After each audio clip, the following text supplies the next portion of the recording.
In the world of video games, there's a particular genre that's been on the rise in the recent years, and that genre is open world games. Open world games are games that allow players to explore a large and detailed world, often with little to no restrictions on where they can go or what they can do. These games have become increasingly popular, with some of the biggest selling games of all time being open world games. But how did open world games become so popular, and what are the pros and cons of this genre? The first open world games were actually released very early when it comes to game development. One of the earliest examples is the 1973 game Jet Set Willy, which allowed players to explore a large and detailed world.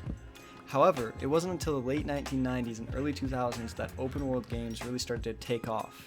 This was a number of factors, which included the rise of more powerful hardware, which allowed developers to create larger and more detailed worlds, and the increasing popularity of 3D graphics, which made these worlds feel more immersive.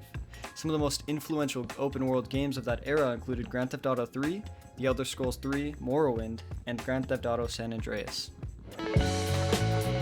There are a number of pros and cons to creating an open world game. On the pro side, open world games offer a great deal of freedom and flexibility. Players can choose where they want to go and what they want to do and how they want to play the game. This can make them feel very immersed in the game and engaged in the experiences. Open world games can also be very replayable. There's often so much to do in these games that players can easily spend hundreds of hours exploring and completing all the content. However, there are some potential drawbacks to open world games. One of the biggest problems is that they can be very large and time consuming to complete. This can make them daunting for some players, and it can also be difficult to find the motivation to finish them.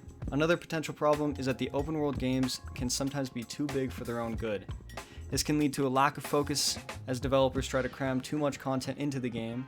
This can make the game feel bloated and unfocused.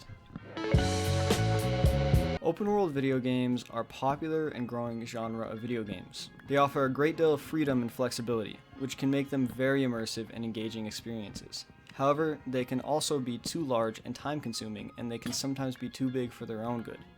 Despite these potential drawbacks though, open world games are here to stay. They offer a unique gaming experience that can't be found in any other genre.